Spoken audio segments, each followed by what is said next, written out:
नमस्कार साथियों, आपका BNK24 यूट्यूब चैनल पर बहुत बहुत स्वागत है। साथियों, एक मेरे कज़न हैं, बड़े भैया हैं, वो भोपाल में हैं। उनका मेरे से बात हो रही थी पर्सनली, तो मैंने उन्हें एक शेयर रिकमेंड किया था यथार्थ हॉस्पिटल का। तो मैंने सोचा क्यों ना इसको आप लोगों के लिए भी पब्लिकली कर लिया जाए। यूट्यूब पर डाल देता हूँ मैं इसको फंडामेंटल करके। देखो क्या ये हॉस्पिटल का नाम है यथार्थ hospital trauma care services centre limited. अब बात करते हैं कि हॉस्पिटल तो है, लेकिन इसकी थोड़ा विशेषताएं जानेंगे ना। ये देखो, ऊपर से जानते हैं। 2008 में यथार्थ हॉस्पिटल ट्रामा सर्विस सेंटर की शुरुआत हुई थी, जो कि पहला सर्विस इनका हॉस्पिटल नोएडा में खोला गया था। ठीक है, मल्टी केयर हॉस्पिटल नोएडा। उसके बाद इन्होंने ग्रेटर नोएडा में खोला, एंड उसके बाद इन्होंने नोएडा एक्सटेंशन उत्तर प्रदेश में खोला। ठीक है, अब यहाँ ये नीचे थोड़ा सा operators hospital in Noida, greater Noida and Noida extension in Orchha Madhya Pradesh, ये इनका हॉस्पिटल है। ठीक है, leading capacity Yatharth hospital the 8वें नंबर पे आता है 10 largest private hospital in Delhi NCR। 31 मार्च 2023 की रिपोर्ट है। मतलब ये दिल्ली NCR में जो टॉप 10 में आता है, 8वें नंबर पे आता है। 609 डॉक्टरों की इनके पास में टीम है। अब यहाँ आ जाइए। अब इनके पास जो टोटल बेड कैपेसिटी है, जो इनके पास टोटल बेड कैपेसिटी है, जस्ट 1 मिनट, हाँ ये रही, जस्ट टोटल बेड कैपेसिटी इनके पास में 1405 बेडों की कैपेसिटी है। ठीक है, जो ऑर्गेनिक है वो 52% है। नोएडा एक्सटेंशन में कैपेसिटी लेवल है। और जो इनका ARPOB है, ARPOB मतलब एवरेज रेवेन्यू पर ऑक्युपाइड बेड। देखो ये शॉर्ट फॉर्म में लिखा रहता है, एवरेज रेवेन्यू पर ऑक्युपाइड बेड। इनका 29,000 रुपये का है ना। ज़्यादातर रेवेन्यू इनका नोएडा से आता है। देखो लिखा ना, Noida extension hospital registration has been the share of speciality. 60% जो इनका पैसा आता है वो नोएडा से आता है ना। हाईली ARPO लेवल, जो नोएडा में हॉस्पिटल है उनका जो ARPO है वो है 34,237 रुपये, मतलब 87 रुपये पर बेड का है, एक दिन का एवरेज का है ये है। ज़्यादातर इनका यहाँ से आता है। अब कहाँ से कितना आता है वो हमें नीचे आके समझेंगे ना। इनके पास में ICU बेड है टोटल 400 के आसपास, और लगभग 450 करोड़ का रेवेन्यू वैसा है। ऑपरेट रेवेन्यू जो है इनका 68 करोड़ का। अब यहाँ आ जाइए, जस्ट 1 मिनट नीचे आइए। ये देखो रेवेन्यू की जो इन्होंने साइकिल बताई है कि कहाँ से इनका कितना रेवेन्यू आता है। देखो ग्रेटर नोएडा से इनका 35% रेवेन्यू आता है, और नोएडा से 26% का रेवेन्यू आता है, और नोएडा एक्सटेंशन से 33% का रेवेन्यू आता है, और जो ओरछा झांसी में इन्होंने अभी लिया है वहाँ से 6% का रेवेन्यू आता है। मतलब बहुत कम रेवेन्यू आता है ओरछा से। अब अगर ARPO की बात करें, एवरेज रेवेन्यू पर ऑक्युपाइड बेड, तो ये ग्रेटर नोएडा से इनके 28,000 के एवरेज में आता है, नोएडा से 25,000 एवरेज में आता है, नोएडा एक्सटेंशन से 34,000 के आसपास आता है, और ओरछा झांसी के आस पास पड़ता है, चूँकि वो थोड़ा सा टेयर 3 सिटी है ना, तो वहाँ से लगभग 19,000 का एवरेज रेवेन्यू पर ऑक्युपाइड बेड आता है इनके पास। अब जस्ट यहाँ देख लीजिए इनका जो मैं आपको एक चीज़ और दिखाना चाहता हूँ। जस्ट कस्टमर ऑफ बेनिफिशरी, जो गवर्नमेंट के जिनका ESI कार्ड रहता है वो ये है, या किसी का आयुष्मान कार्ड है ना। और जो सेल्फ हैं वो इधर सेल्फ लिखे गए हैं 37%, और जो प्राइवेट उसके आने वाले हैं वो इतने हैं। ठीक है, हैज़ बीन कंप्लीट। अब इसे आ जाइए, जो चीज़ मैं आपको दिखाना चाह रहा हूँ, जस्ट 1 मिनट।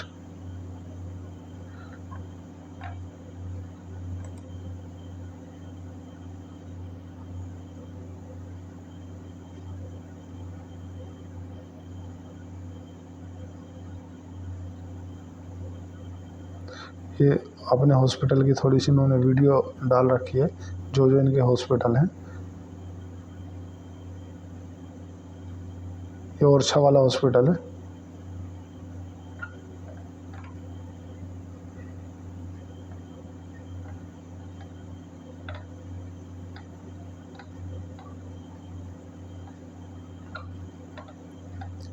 स्पेशलिटी में काम करते हैं।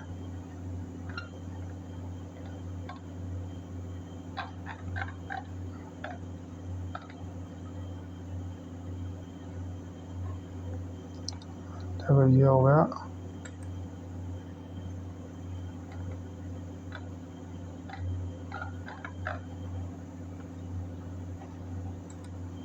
हॉस्पिटल, ये देखो साथियों, ग्रेटर नोएडा, शायद आप देख पा रहे होंगे, ग्रेटर नोएडा में इनका 400 बेडों का हॉस्पिटल है, नोएडा में 250 बेडों का हॉस्पिटल है, नोएडा एक्सटेंशन में 450 बेडों का हॉस्पिटल है, झांसी ओरछा जो इन्होंने 350 बेडों का हॉस्पिटल एक्वायर किया है, और फरीदाबाद में लगभग 200 बेडों का हॉस्पिटल है। तो ये हॉस्पिटल उन्होंने एक्वायर किए हैं, झांसी वाला भी एक्वायर किया है और ये फरीदाबाद भी एक्वायर किया है। सबसे पहले इनके पास में ये वाला हॉस्पिटल था, उसके बाद इन्होंने ये हॉस्पिटल बनाया, फिर ये बनाया, और उसके बाद इसी में अपनी जो है ना ब्राउन फील्ड कैपेसिटी को एक्सपेंड कर रहे हैं ये लोग। Brown field in the sense कि जो कैपेसिटी इनके पास में है, जैसे उसमें 2 फ्लोर और ऊपर बना दिए या बराबर में लैंड लेके वहाँ बना दिया, तो वो उसको ब्राउन फील्ड बोलते हैं। ग्रीन फील्ड इन्होंने अभी तक कोई भी हॉस्पिटल नहीं लिया। ग्रीन फील्ड में क्या समस्या आएगी, अगर ये ग्रीन फील्ड हॉस्पिटल लेते हैं तो साथियों ग्रीन फील्ड में एक समस्या ये आती है कि जो कैपिटल है ना, वो कैपिटल फंस जाता है। भाई अगर आपने 500 करोड़ 200 करोड़ रुपए लगा के कोई हॉस्पिटल बनाया, तो वो आपका पैसा फंस गया 2-3 साल के लिए। जब तक वो हॉस्पिटल बन के तैयार होगा, फिर उसके बाद में कंप्लीट टाइम लगेगा उसमें, उसके बाद ही आपको उसकी अर्निंग आनी चालू होगी। और जब आप किसी हॉस्पिटल को एक्वायर करते हो ना, तो आपको एक तो बिल्डिंग बनी बनाई मिल जाती है ना, कुछ इक्विपमेंट वहाँ रहते हैं, डॉक्टरों की टीम आपको कुछ मिल जाती है, कुछ आपको एक्सपर्ट की आवश्यकता पड़ती है। और अगर आपका जो जहाँ पर है वहीं पे आप ब्राउन फील्ड कर रहे हो, अपनी 1-2 माला ऊपर बना रहे हो, या पास की, जैसे इन्होंने यहाँ बराबर में पास में लेके बनाया, ऐसा दिख रहा है ना। वहाँ पे क्या रहता है कि आपको केवल टच करना है, उससे बराबर में टच करना, बाकी सब तो ऑलरेडी पहले से है। अब आते हैं हम इसके यहाँ पर, ये तो हमने सीखा है ना। ये देखो जो हॉस्पिटल का मार्केट कैप है वो है लगभग 6000 करोड़ का। करंट प्राइस चल रहा है 628 का। मैंने 415 410 पर शायद उठाए थे। मैं ये डिस्क्लेमर देना चाहता हूँ कि मैंने इसके उठा रखे हैं, और 4000 शेयर उठाए थे, 400 कुछ पे उठाए थे। अब देखो हॉस्पिटल का पी कितने का है, 42 का। आरओई बढ़िया डबल डिजिट में है, 24 का और 22 का। और रिजर्व कितना है, 800 करोड़ का। रिजर्व के अगेंस्ट में जो डेट है, जो उधारी है हॉस्पिटल पर, कितने की है, 84 करोड़ की। मतलब 800 करोड़ के अगेंस्ट 84 करोड़ इनको बोरोइंग है जो देनी है। ओपीएम लगभग ऑपरेटिंग प्रॉफिट मार्जिन इनका 27% के आसपास है, जो कि सही है। हमने वो तो देखा, ये देखिए इसका चार्ट पैटर्न है। अब यहाँ आइए, इसको भी थोड़ा सा डिस्कस कर लेते हैं। अपोलो हॉस्पिटल का जो पी है, प्राइस टू अर्निंग रेशो, कितने का है, 97 का पी है। और आरओसी कितने का है, 15 का। और ऑपरेटिंग प्रॉफिट मार्जिन कितने का है, 12 का। हॉस्पिटल यथार्थ हॉस्पिटल का कितना है, 42 का पी है, मतलब पी के हिसाब से सस्ता है। इसका 15 का आरओसी है, इसका 24 का आरओसी है। इसका ऑपरेटिंग प्रॉफिट मार्जिन 12 का है, इसका 27 का है। मतलब ऑपरेटिंग प्रॉफिट मार्जिन बढ़िया है, सेल्स बढ़िया है। अब यहाँ पे आइए, मैक्स हॉस्पिटल है। और एक चीज़ को बढ़ने का एक समय होता है। जैसे हम देखो कि अगर अपोलो हॉस्पिटल की बात करें तो वो ऑलरेडी 1 लाख करोड़ का हॉस्पिटल है। अगर अपोलो हॉस्पिटल को यहाँ से 20 गुना होना है ना, तो इसका जो मार्केट कैप है वो हो जाएगा 20 लाख करोड़ का। अगर किसी ने आज अपोलो हॉस्पिटल का शेयर खरीदा और वो ये उम्मीद रखता है कि मेरा हॉस्पिटल का जो शेयर है वो 20 गुना हो जाए, तो उस हॉस्पिटल के मार्केट कैप को 20 गुना होना पड़ेगा। सपोज करो मार्केट कैप है इसका 5000 करोड़ का, अगर ये 10 गुना भी होता है तो 50,000 करोड़ का मार्केट कैप पहुंचेगा हॉस्पिटल का, ऑल ओवर हॉस्पिटल का। ये पूरी इंडस्ट्री में सबसे बढ़िया मार्जिन लिए बैठा है। ऑपरेटिंग मार्जिन लगभग 24% के हैं, 27% के हैं। आरओसी लगभग 24% का है। इंडस्ट्री का सबसे टॉप है ना। अब यहाँ पे आ जाइए, चलो ये तो हो गया, क्योंकि कोई भी चीज़ को बढ़िया लेवल पर पढ़ेंगे तो समझ में आएगा। देखो अगर साथियों आप देख पा रहे हो, 71 करोड़ का सेल्स की थी इसने यथार्थ हॉस्पिटल ने 2017 में, और अभी कितने की है, 700 करोड़ की। और एक बिल्कुल स्ट्रेटेजिक लेवल से बढ़ रही है ना, 71 करोड़, 78 करोड़, 91 करोड़, 136 करोड़, पूरा करोड़ में फिगर है ना। 215 करोड़, 300, 478, 600, 700, मतलब जो इनकी टॉप लाइन है वो टॉप लाइन 10 गुना हुई है ना। देखो 70 करोड़ से बढ़ के 730 करोड़। अब टॉप लाइन, उसके बाद सेकंड आता है ओपीएम, ऑपरेटिंग प्रॉफिट मार्जिन। मतलब आप का ऑपरेटिंग प्रॉफिट मार्जिन क्या है, लगभग 27% है। वो बहुत स्ट्रेटजिक तरीके से बना हुआ है, ठीक है, गुड है। आ जाओ वो प्रॉफिट पे, क्योंकि अल्टीमेटली प्रॉफिट तो हो ना। 70 करोड़ की सेल टॉप लाइन पे 3 करोड़ का प्रॉफिट था, तो इस हिसाब से तो 70 दाम 700 करोड़ की टॉप लाइन पे होना चाहिए था 30 करोड़ का प्रॉफिट। लेकिन प्रॉफिट कितना हुआ है, 126 करोड़। मतलब टॉप लाइन तो बढ़ी है 10x, और जो बॉटम लाइन है, बॉटम लाइन बढ़ी है 30x। समझ रहे हो, 30 गुना प्रॉफिट। क्योंकि कोई भी शेयर दो तरह से बढ़ता है, एक तो उसका प्राइस बढ़ता है, दूसरा उसका पी एक्सपेंस होता है, पी एक्सपेंड होता है। मतलब अगर इसकी जो अर्निंग है ना, ये अर्निंग डबल हो जाएगी ना, तो उसका प्राइस टू अर्निंग रेशो सस्ता हो जाएगा। अगर कोई, जैसे अभी मैं तुम्हें बिल्कुल यहीं के यहीं उदाहरण देता हूँ, जैसे है ना, ये मैं बात कर रहा हूँ एमटार टेक्नोलॉजी की। पी कितने का चल रहा है इसका, 136 का, 1800 का शेयर है। ये कैसे हुआ इसके साथ में, ये चार्ट दिख रहा है, हुआ क्या, इसका पी एक्सपेंड हो गया था। देखो, ये देखो, इसका पी कितने पे आ गया था नीचे, लगभग 65 पे आ गया था 2024 में, मतलब जनवरी के आसपास। लेकिन अभी एकदम से 140 का पी हो गया। तो पी क्या हुआ इनका, पी कॉन्ट्रैक्शन एक्सपेंस हुआ। क्यों हुआ, ये देखो, जस्ट 1 मिनट, मार्च दिसंबर है ना, सितंबर, ये जस्ट 1 मिनट, हाँ ये रहा। देखो सेल्स कितनी थी इनकी, 166 करोड़ की सेल्स। अगले क्वार्टर में कितनी आई, 118 करोड़। तो जैसी सेल्स गिरी इनकी, मार्जिन गिरे, मार्जिन चल रहे थे इनके 24%, 25%, 20% के, तो मार्जिन रह गए 12% के। सेल्स गिरी, उसके डिफेक्ट पड़ा, मार्जिन गिर गया, मार्जिन गिरते ही उसका इफेक्ट पड़ा इनका प्रॉफिट में, मतलब टॉप लाइन गिर गई। देखो 20 करोड़ से घट के 4 करोड़ आ गई, और इसके घटते ही सीधा इफेक्ट पड़ गया ईपीएस पे, अर्निंग पर शेयर फिर गिर गया। क्योंकि देखो एक चीज़ दूसरी चीज़ से जुड़ी हुई है। अगर ये इनकी जो टॉप लाइन है वो बढ़ेगी, तो जो पी है ना, प्राइस टू अर्निंग रेशो, वो घटता चला जाएगा। अगर ये घटती चली जाएगी तो जो प्राइस टू अर्निंग रेशो है वो बढ़ता चला जाएगा। और इनकी ये सेल्स घट गई, उसके एवज में इनकी जो मार्जिन थे, जो 26% हुआ करते थे एक समय में, आज इनके ऑपरेटिंग प्रॉफिट मार्जिन रह गए हैं लगभग 13% के, 12%।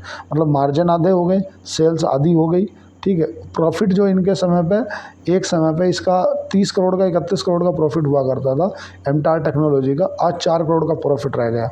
तो प्रॉफिट गिरा, सेल्स गिरी, मार्जिन डाउन हो गए, उससे नेट प्रॉफिट पर फ़र्क पड़ा, नेट प्रॉफिट डाउन हो गया, उससे उसकी अर्निंग पर शेयर पर फ़र्क पड़ा। तो ईपीएस इसका जो लगभग एक समय पर 10, 12, 11 के आसपास हुआ करता था, आज 1% का ईपीएस पे आ गया है, अर्निंग पर शेयर। उसका फ़र्क पड़ा चार्ट पे। देखो ये यहाँ तक कितना सस्ता नज़र आ रहा था प्राइस टू अर्निंग रेशो के हिसाब से। जैसे ही इसकी सेल्स कम आई ना, तो इसका प्राइस टू अर्निंग रेशो बढ़ गया। प्राइस टू अर्निंग रेशो बढ़ने से क्या हुआ कि जैसे ही इसका प्राइस टू अर्निंग रेशो बढ़ा, तो जो चार्ट पे ये बढ़िया डाउन अप ट्रेंड में राउंडिंग बॉटम पैटर्न देगा, 2700 के आसपास जा रहा था, ये गिर के फिर वहीं आके खड़ा हो गया। देखो ये 2000 अक्टूबर 2023 से 2700 का था, आज वो 1800 रह गया। मतलब 1000 रुपये पे, 1000 रुपये की इसकी वैल्यू गिर गई। क्यों गिरी, क्योंकि देखो जो जैसा कि मैं आपसे बोल रहा था कि ये पी बहुत कुछ दिखाता है। मैं अब हम अपने पूरी बात कर लेते हैं ना, ताकि तभी जब पूरी बात करेंगे तो आनंद रहेगा, ठीक है। सेल्स यथार्थ हॉस्पिटल, अगर ये यहाँ से सेल्स इसकी बढ़ेगी, जो जाहिर सी बात है कि होगी, हॉस्पिटल एक्वायर कर रहे तो सेल्स बढ़नी चाहिए। तो इसका जो पी है ना, पी कॉन्ट्रैक्शन हो जाएगा, पी सस्ता हो जाएगा, और हॉस्पिटल का जो स्टॉक का प्राइस है ना, वो सस्ता होने लगेगा आपको। जैसे अभी 42 का पी दिख रहा, एक क्वार्टर का रिजल्ट अगर अच्छा आ जाता है तो वही पी इसका घट के 35 या 30 पे आ जाएगा, ठीक है। अब आ जाओ यहाँ पे, रिज़र्व कितने हैं इसके पास, 800 करोड़ के रिजर्व है। रिजर्व के अगेंस्ट में बोरोइंग कितनी है जो इसको देनी है, वो 85 करोड़ की है। तो कोई बहुत ज़्यादा नहीं है, लगभग 1 गुना है। कि आपके पास में 800 रुपये रखे हैं, किसी को 100 रुपये देने हैं आपको, या 80 रुपये देने हैं, तो कोई बहुत बड़ा मैटर नहीं है, या बहुत बड़ा कोई कंसर्न का विषय नहीं है। और जो फिक्स एसेट है, वो इसके फिक्स एसेट बढ़ रहे हैं। देखो फिक्स एसेट कितने बढ़ रहे हैं, 138 करोड़ के हुआ करते थे 2017 में, बढ़ के कितने हो गए हैं, 1019 करोड़ के। तो जाहिर सी बात है, हॉस्पिटल वगैरह जो एक्वायर कर रहे हैं, एसिटी तो है इनके, फिक्स एसिटी तो बढ़ रहे हैं। आ जाओ, और मेन क्या कि देखो अभी की कंडीशन में ये 75 करोड़ रुपए, 75 करोड़ रुपए नेट कैश फ्लो जनरेट कर पा रहे हैं। मतलब करोड़ रुपए जैसा फ्री कैश फ्लो जनरेट कर रहे हैं। ठीक है, अब यहाँ पे आइए, देखो इनके जो ROC है वो कितना इम्प्रूव हो रहा है। एक समय पर 6-7-8% हुआ करता था, आज बढ़ के 24% हो गया है। ठीक है, चलो ये हो गया। अब आइए देखो, जो प्रमोटर की होल्डिंग सितंबर 2023 में लगभग 66.33 थी, वो बढ़ के हो गई 66.44, फिर हो गई 66.54, फिर होगी 66.54। मतलब जो प्रमोटर है, जो मालिक है हॉस्पिटल का, वो क्या कर रहा है, अपनी हिस्सेदारी बढ़ा रहा है। देखो है ना, ये अजय कुमार त्यागी। ठीक है, और जो FII है, फॉरेन इंस्टीट्यूशनल इन्वेस्टर, जो जिनके पास में 5% की होल्डिंग हुआ करती थी, वो अब बढ़ के हो गई 6.5%। मतलब 1.5% होल्डिंग जो है FII ने भी बढ़ाई है। अब यहाँ पे आइए,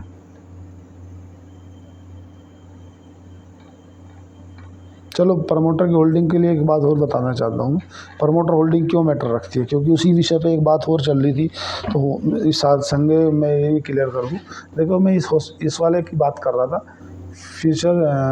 फ्यूचर फाइनेंस लिमिटेड। शेयर का प्राइस चल रहा है 227 रुपये। ठीक है, देखो प्राइस टू अर्निंग रेशियो से तुम्हें लग रहा होगा बहुत सस्ता, लेकिन ये NBFC कंपनी है, नॉन बैंकिंग फाइनेंस सर्विसेज। इस पर प्राइस टू अर्निंग रेशियो नहीं देखा जाता। ठीक है, ये देखो, ये दिख रहा है आपको, ये टाइम नोट कर लो। 15 दिसंबर 2023 में जो इतनी बड़ी वॉल्यूम दिख रही है ना, ये क्या किया है, प्रमोटर ने अपना माल बेच दिया 10%। इतनी बड़ी होल्डिंग है, उसी दिन से आज स्टॉक का जो रेट है वो देखो तुम, जब से प्रमोटर ने अपना माल बेचा, 610 पे बेचा था, आज 227 पे खड़ा है। प्रमोटर की होल्डिंग क्यों मैटर रखती है, वो इसलिए बता रहा हूँ मैं। देखो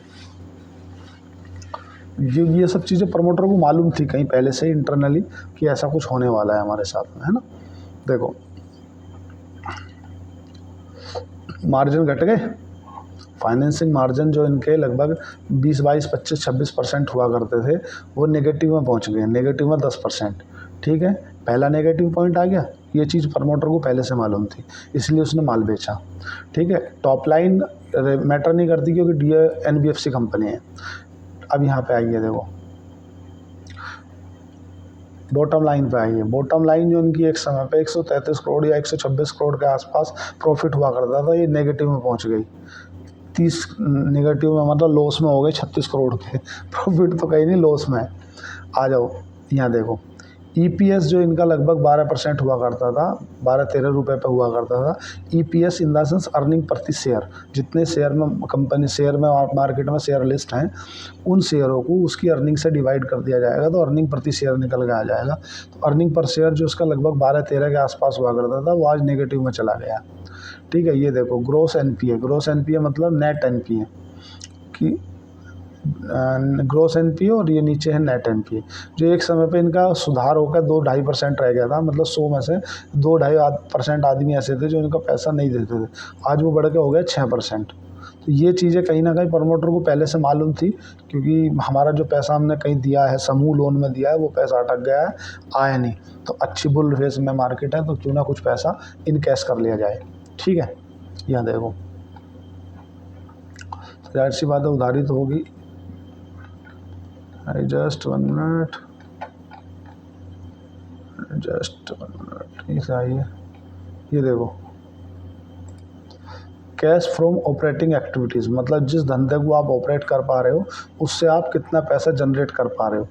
कैश फ्रॉम ऑपरेटिंग एक्टिविटीज़ वो चीज़ दर्शाता है जो भी आप व्यापार कर रहे हो, उस व्यापार से आप कितने % पैसा आप जनरेट कर पा रहे हो। यहाँ पे आइए, देखो है ना, जो मैं बात कर रहा हूँ दिसंबर 2023, ये देखो दिसंबर 2023 में इनने जो माल बेचा है अपना, मार्च है ना, मार्च, हाँ अगले मार्च में 24 में, यहाँ पे आएगा देखो 68% की होल्डिंग थी। ये देखो कितने की कर दी उनने, 68% से 57%, मतलब 11% अपना माल बेच दिया। चलो ठीक है, उसका इफेक्ट यहाँ मिला। अब इन्होंने सेबी को एक DRHP दाखिल करी है, अपनी रिपोर्ट सौंपी है, तो इन्होंने सेबी को उस चीज़ में बताया है कि हमारा जो पैसा है वो अटक गया है, नहीं आ रहा है। तो ठीक है, अगर प्रमोटर की होल्डिंग ऐसा है तो एक बार और देख लेते ना, तो क्यों ना इन चीज़ों को बिल्कुल मैं क्लियर करके बताता हूँ, तो आपको समझ में आएगा प्रमोटर क्यों दर्शाता है कि भाई सब चीज़ में कुछ है।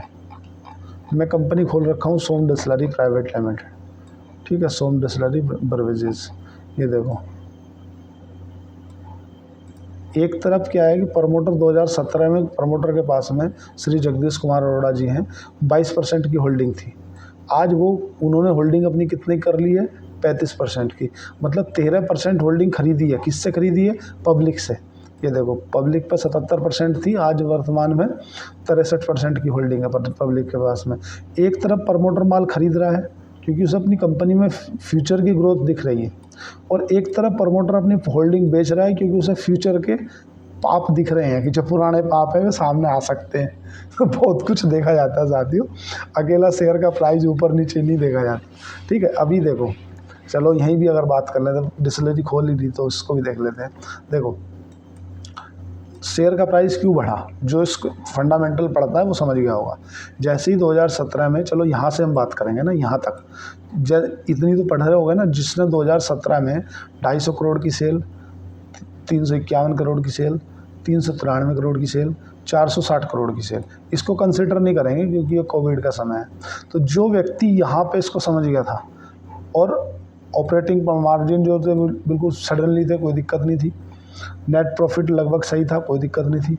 तो यहाँ पे हम बात कर रहे 2020 में, अगर कोई इसे पढ़ रहा होता उस समय, जो पढ़ने वाला था 2020 के आसपास, ये देखो शेयर का प्राइस कितने का था, 10 रुपये का, और गई है 300 तक। आप समझ रहे हो, तो ये समझ लो कंपनी 15 गुना हो गई। अगर आपने 10 लाख रुपए डाल देते सोम डिस्टिलरी में उस समय पे, तो आपके हो जाते वो 1.5 करोड़ रुपया, और 1.5 के अभी भी घट के 1 तो रह ही गए होते, 1 करोड़ 10 लाख रुपए जो।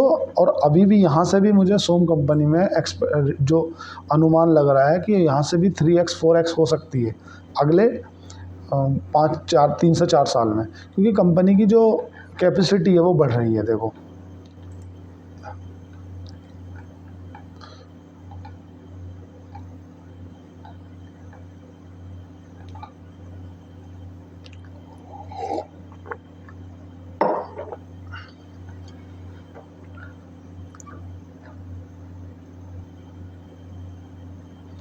एक इनका उड़ीसा वाला प्लांट है, एक ये कर्नाटक वाला प्लांट है, एक मध्य प्रदेश में इनके 2 प्लांट हैं। रेडिको खेतान के साथ इन कंपनी ने कॉन्ट्रैक्ट साइन कर रखा है, रेडी टू ड्रिंक करके। जस्ट ये रहा, manufacturing faculty and manufacturing local in Madhya Pradesh, capacity expand 70%, Karnataka capacity, Orissa.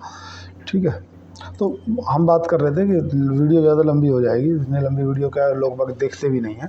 ठीक है, तो प्रमोटर की होल्डिंग बेसिकली बहुत कुछ बता देती है। अगर कहीं आपको प्रमोटर माल बेचता हुआ मिले तो उससे बहुत ज़्यादा इम्प्रेस होने की ज़रूरत नहीं है। समझदार वही है जो समय रहते समझ जाए। हम इसी को क्यों बोल रहे हैं यथार्थ हॉस्पिटल को, कि ये हॉस्पिटल सेक्टर है, इसमें इतना ज़्यादा फ़र्क नहीं पड़ेगा। ये एक तरह से कंज्यूमर ही माना जाता है, क्योंकि इसमें अगर आपके शेयर में अर्निंग आ रही है, अगर आपका जो भी कंपनी है, जिस भी कंपनी की आप शेयर खरीद रहे हो, अगर वो अर्निंग आ रही है, टॉप लाइन में ग्रोथ है, बॉटम लाइन में ग्रोथ है, ऑपरेटिंग प्रॉफिट मार्जिन सही है और सेम डिजिट में है, तो कोई घबराने की बात नहीं है। बस उसे ट्रैक करते रहो और लॉन्ग टाइम में लेके छोड़ दो। आप FNO बिल्कुल मत करो, इंटरडे बिल्कुल भी मत करो। पैसा जब भी बनेगा उसी से बनेगा। लगभग मैं 400 पे लिया था, मेरा 50% तो रनअप हो चुका है। 410 पे लिया था, 628 पे है, तो लगभग 50% तो रनअप हो गया है। और ऐसा नहीं है, कंपनी में दम होना चाहिए। एक EMS है, तो वीडियो लंबी हो जाएगी, मैं फिर और कभी बनाऊँगा। आज के लिए इतना ही। चैनल को लाइक करें, सब्सक्राइब करें। धन्यवाद, थैंक यू।